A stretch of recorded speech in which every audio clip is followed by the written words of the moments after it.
Good afternoon. Thank you everyone for joining us here today. We've got a really exciting session on Saving Green by Going Green at your brewery. We've got 3 speakers today. Raina Oaklear from Colorado, Kathy Black from New Hampshire, and I'm Megan Quinn in the state of Virginia. You'll notice that we're all representing our state agencies, environmental regulatory organizations. You might be wondering why you're hearing from us today. Each state has an environmental organization just like EPA, and we all have similar missions, which is protecting human health and the environment. But our organizations, normally when you think of us, or a lot of people when they think of us, they think of the permitting, the inspections and the regulations, but that's not all that our agencies do.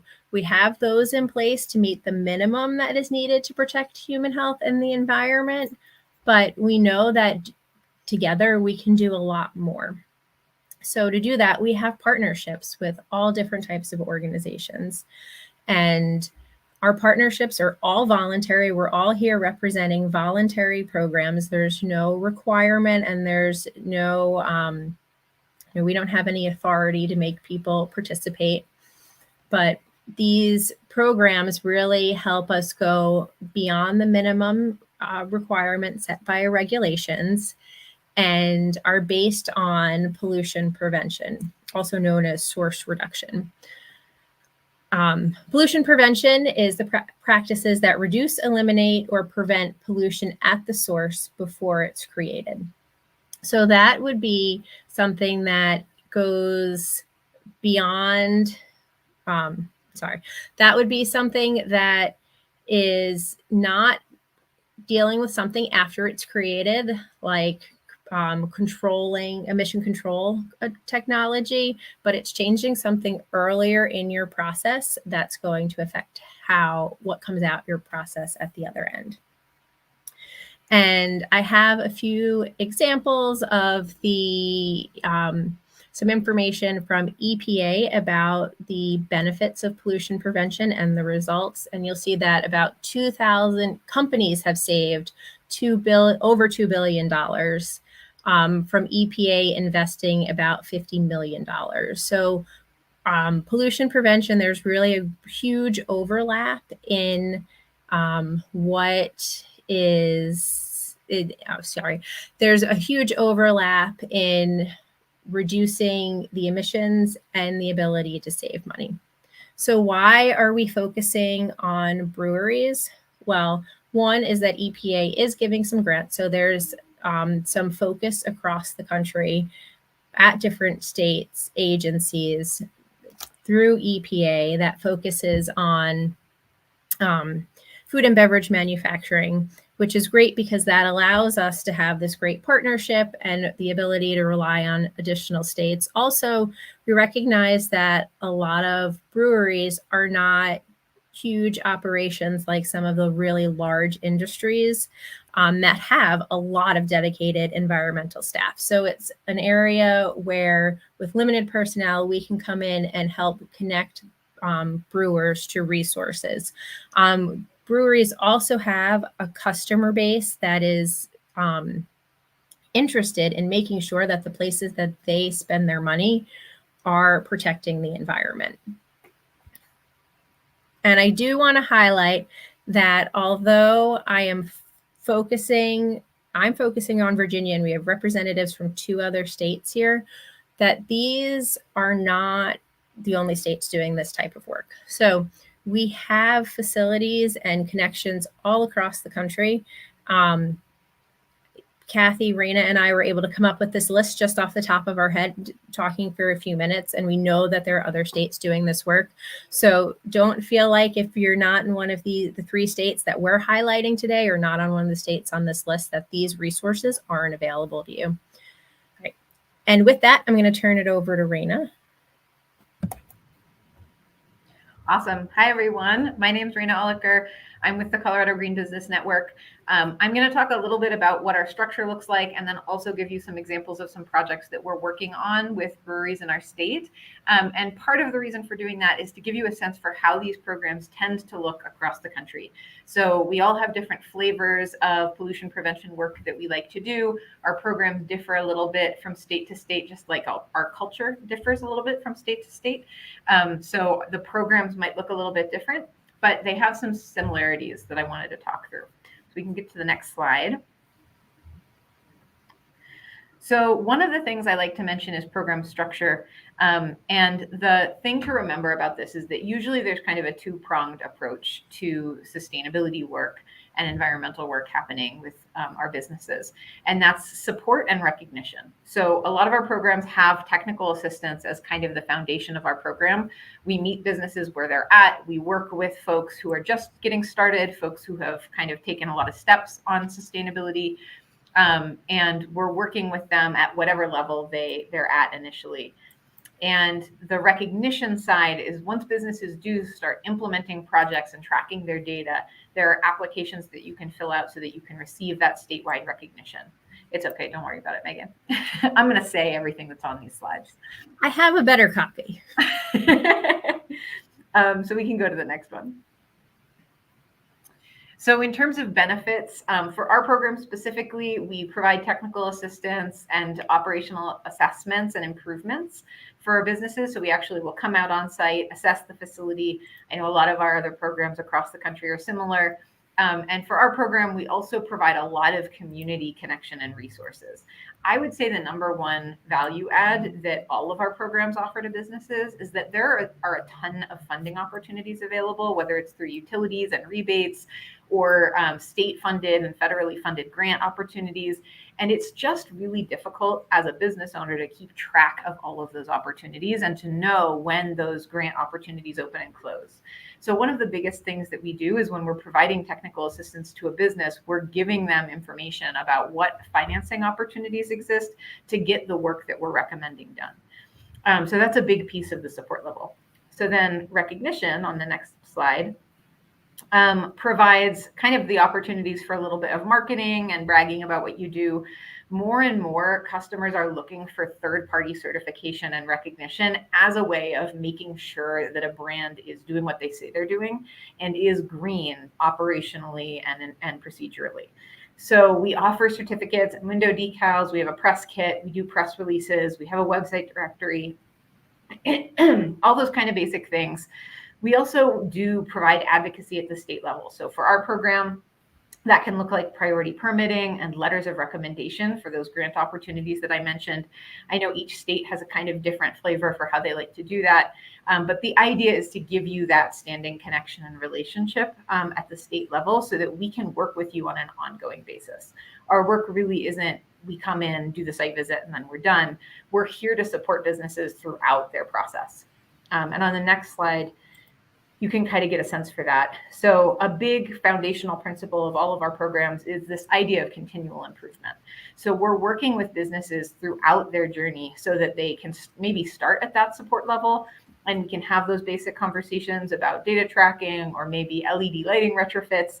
And then as businesses move through their journey and start talking about more sector specific work, whether it's replacement stills, for some of our distillers, whatever that might be, we can work with businesses to implement those changes, to make kind of best practice recommendations, and to make sure that you all are making decisions that make the most sense for your business in terms of efficiency and also in terms of cost reduction.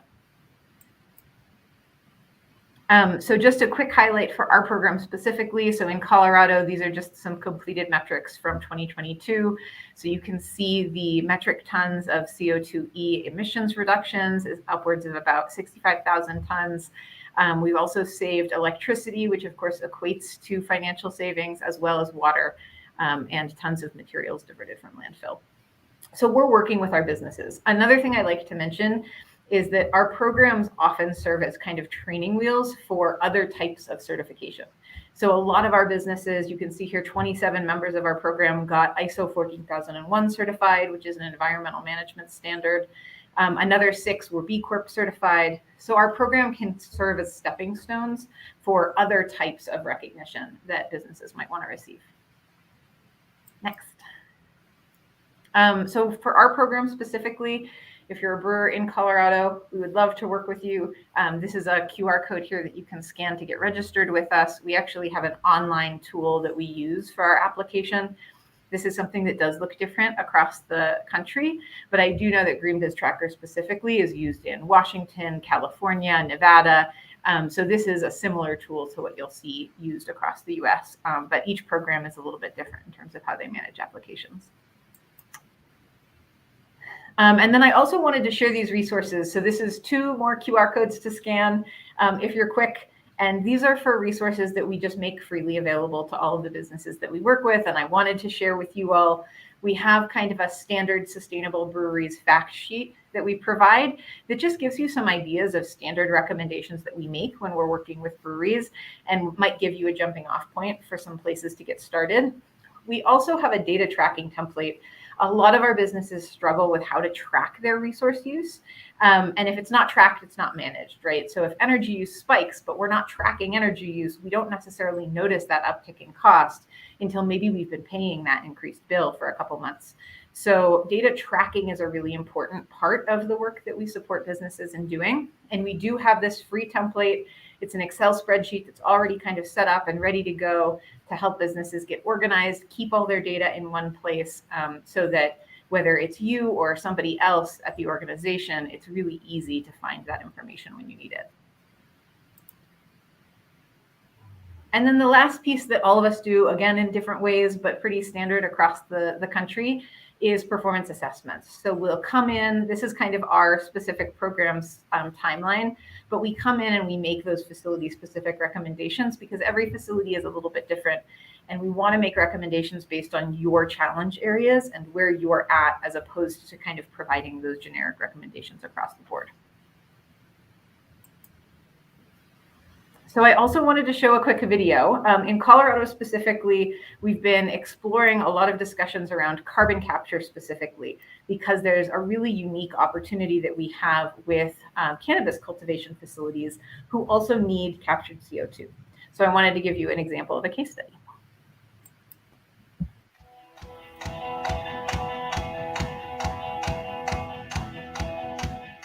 Our goal at Earthly Labs is to create and implement technology that can help us avoid and capture 1 billion metric tons of CO2 from entering our atmosphere.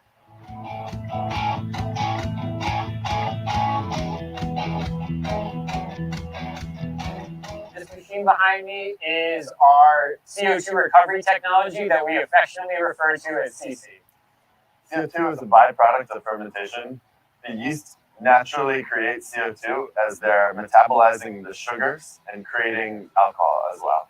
This machine right now is capturing from an active fermentation in the fermentation cellar over here at Denver Beer Co. CO2 is captured and it is filtered and processed to create a liquid form, which then gets delivered to my facilities, and then I'm able to vaporize that, turn it into a gas, and release that into my grow facilities. And CO2 is essential to photosynthesis, so the CO2 is combined with lighting, and that creates sugars within the plant, and those sugars turn into energy, which helps grow a stronger plant with more yield, a much better quality, and gives us a quick turnaround. Working with Earthly Labs, the clinic, and the state of Colorado to help put this project together has really taken us and the state down a big step towards reducing the greenhouse gas emissions in Colorado. Each individual unit can capture up to 100,000 pounds of CO2 annually. That's as much CO2 as 1,500 trees. So instead of putting that CO2 back into the environment, we're now allowing thousands of Colorado's finest plants to absorb this CO2. And we're actually growing our weed from beer birds. So cannabis from beer birds is the way we're rolling. So that's awesome.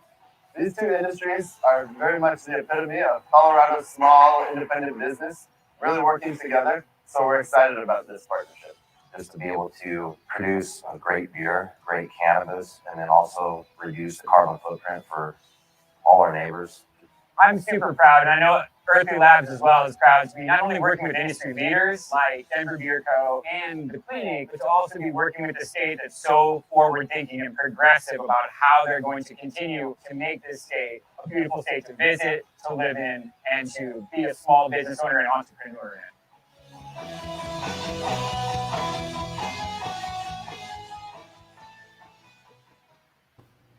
So this was something I just wanted to highlight because I think a lot of states that have legalized marijuana cultivation have started to look at how we can kind of right size and pair breweries with cultivation facilities because it provides a unique opportunity. I know that there's been some volatility in the CO2 market recently, especially with the pandemic, but I know that's been an ongoing challenge. And CO2 is one of those things that's not a high cost until you don't have it, right? Until it's impacting production. So we really like to see these partnerships in action because it provides some stability in the market. It allows both the brewery to make use of their re-bottled CO2 and also to sell to cannabis organizations who are willing to pay a higher market price per pound for that CO2 than you might get on the market. So it's a really effective partnership. It is something that we've been looking at as the state as to how we can support organizations in continuing to engage that way. And I would say the most challenging piece is creating those pairings, right? How do we find a brewery that's the right size to work with a cannabis facility so that they're sharing CO2 and they're kind of working together to cover those costs? So that is something that we're looking at. It's a really cool opportunity. And I think that's all I have. The last shout out and QR code that I'll make you scan on the next page is just to our LinkedIn page. We do share a lot of resources on there, as well as clips from our businesses talking about their programs and tips. So if you're interested in learning more about our program, that's a good place to go. And I'll turn it over to Kathy. Thank you, Raina. Boy, Colorado's a hard act to follow. That CO2 and cannabis video, that was fantastic. Like Raina said, I'm Kathy Black, and I work for the New Hampshire Department of Environmental Services in the Pollution Prevention Program. And today I'm going to talk to you in 5 minutes or less. I think maybe I've been given a minute or two extra, but we thought this was an hour-long webinar, and it's not. So anyways, I'm going to talk to you about the technical assistance in New England. So Connecticut, Maine, Massachusetts, New Hampshire, and Rhode Island all were awarded those P2 grants from EPA. Don't worry, if you're from Vermont, Maine and Massachusetts should be able to help you out. If you can go to the next slide, please. So here's a photo of the New England crew from our EPA conference, the P2 grantee meeting. We were goofing off, but I thought you might want to put some, faces here. If you're from any of these states, you'll probably be working with one of us. So next slide, please. Most brewers want to brew beer sustainably. They want to minimize cost, reduce waste, use resources more efficiently, and ultimately protecting their workers' health, the environment, as well as their bottom line. And we can help you with all of these things for free. We can also do it confidentially if you prefer, but most people want us to go ahead and talk about all the great things you're doing. So let's go to the next slide. All right, so there's a lot of categories here. I'm going to go through just a few ideas for each of these categories to give you an idea of some of the outreach or technical assistance that we provide. And these are consistent pretty much through all of the states. So hopefully you won't find it too redundant. But for energy efficiency, most states, we can put you together with an energy audit. We can talk to you about solar panels, solar power, whether it's hot water preheat, Energy Star appliances, LED lighting, heat recovery opportunities within your brewery, rebates, incentives, funding in Colorado, and more. For water conservation, we can help you get ideas. Oh, sorry, I'm just going to go down each bullet. Water conservation, how to reuse water within your facility. Your cleaning water, your heat exchanger water, can and bottling line water. You could put rain barrels outside to capture your rainwater and reuse it to water your plants if you actually have a garden or grow hops on site. You can use spray nozzles, sweep, that kind of thing. Reducing air pollution. We have great documents on how to maintain your equipment. Just maintaining your equipment helps it produce less CO2. You can also look at more efficient kettles, boilers, HVAC. You could use electric forklifts. You could implement the carbon capture technology that we just saw. You could use spunding within your operation. You can local source your grains. That saves a lot in CO2 transportation costs. So we can help you with looking at less toxic chemicals. In Massachusetts, they can actually get you a like a cleaning and sanitizing assessment. We can help you with EPA safer choice products, things like that. For waste reduction, if you don't have a home for your spent grains, please contact any of your states for assistance, because you don't need to be putting this in the trash. It could be composted, it could go to an anaerobic digester, a farmer. There are so many opportunities. But we also help you reuse materials on site, other things that you might not think about, and talk to you about reasons why you want to use washable dishware, how you might recycle or reuse things on site, composting, and the list goes on and on. For wastewater management, we can help you meet your permit limits, or how do you survive on septic? I mean, this is a big thing in New Hampshire. I don't know about other states. Side streaming, tracking. I'm so sorry. I am in a room that does not have lighting. Well, I guess I'll just be dark. It turns off automatically. So basically, uh, we help with benchmarking, which Raina mentioned. It's actually utility tracking within your facility. We have interns. Most of the states have interns or staff that will go ahead and enter your gas, your electric, your oil data, enter your water use information. How much water do you buy? How much do you dispose of? That sort of thing. Your carbon dioxide use, your production data, trash, compost, all of that. And then you can look at how you compare to others in the state or nationally. We can also help with case studies, maybe testing out different cleaning and sanitizing products, changes in production, water use and wastewater, return on investment, process flow maps, and the list goes on and on. Next slide, please. And like Raina mentioned, we are offering a regional recognition program. New Hampshire currently has a voluntary recognition program, which is actually modeled after programs in Colorado, North Carolina, Tennessee, and Iowa. And so our program includes a recognition program map, which is similar to, well, it's basically what's shown on the screen. Each facility has a little blurb written about it, why they're sustainable, and includes a slideshow of some of the photos of the actual facility. We also give them certificates. There's a photo of these brewers, two ladies from Throwback Brewery with their certificate. We provide decals and social media, that sort of thing. And then we also provide, we have an environmental best practices checklist so that brewers can look for opportunities to implement sustainability in their operations. They can go by category: energy, water use, waste reduction, that sort of thing. And this is available on our website, but all states have similar documents. And then we also have an environmental plan, which highlights basically your maintenance schedule. It kind of helps you keep track of your maintenance of your equipment and your facility, as well as your standard operating procedures and things like that. Gives you ideas on, basically, if you're tracking it, you're measuring it, then you can manage it. You know what's going on in your operation, and it'll help you to become more sustainable.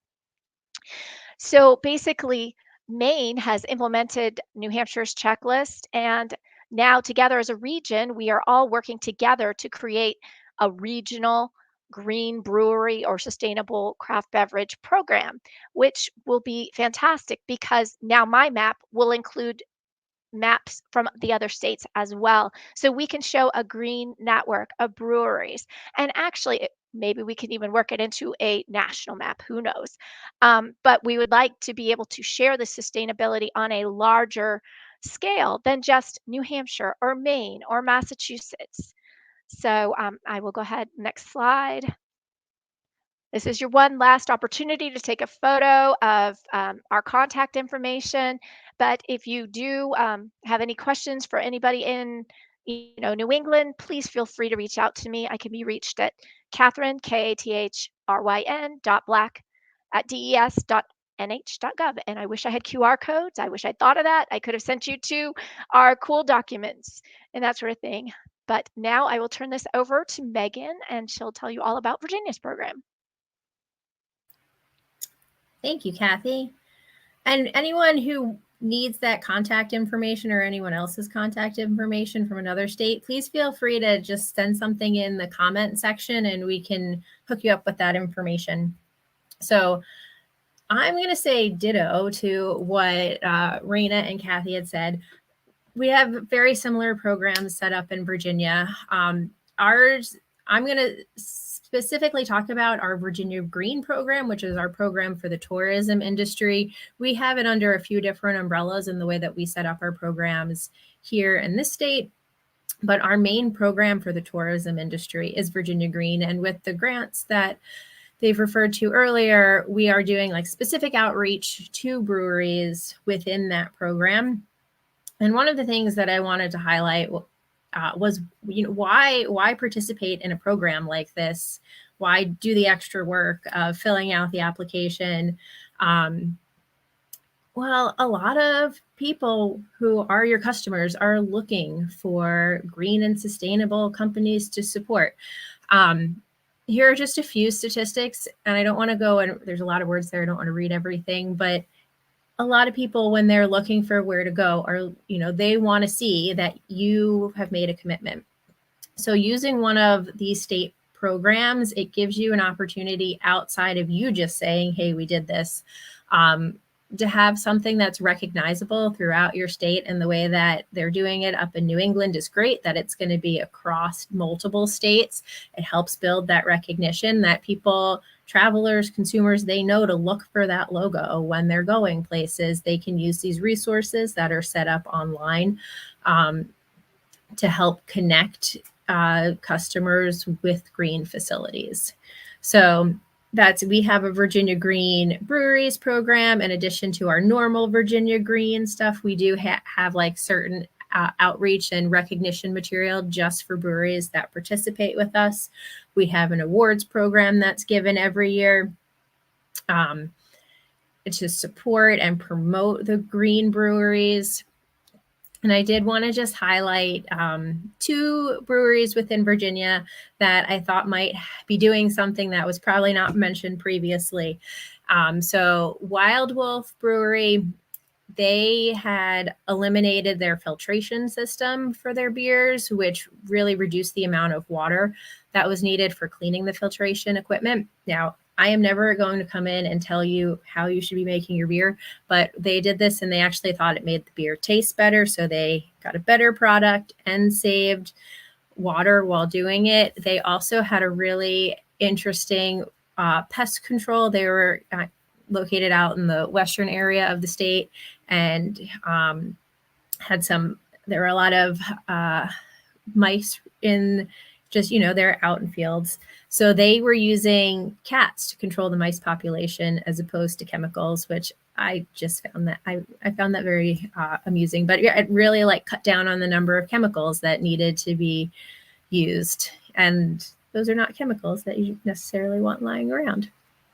And then Stablecraft Brewing out at Hermitage Hill, they are also a working farm. So they were able to use a composting system for all of their food waste and turn the compost into a fertilizer, so then they didn't need to purchase fertilizer that was being used on their farmland. And they grow most of their hops on site. So that was my quick story of Virginia, because both Kathy and Raina had mentioned a lot of what the programs are set up with. But we'd love to take any questions that you have, if anyone has any questions. And I did just want to go all the way back to the beginning and make a shout out to Nevada, who they are currently having a sustainable brewery summit. So if you're in Nevada or near Nevada, you might be interested in attending. Awesome. And yeah, a quick shout out to the Brewery Summit happening in Nevada. It's another one of our P2 programs, is Nevada's program. And actually Ben Jarvis, who's listed there as one of the primary speakers, is Idaho's contact for the P2 program. So another example of programs happening all across the country and how we kind of support each other and chime in. Awesome. Does anyone have any questions for us? Feel free to put them in the comments.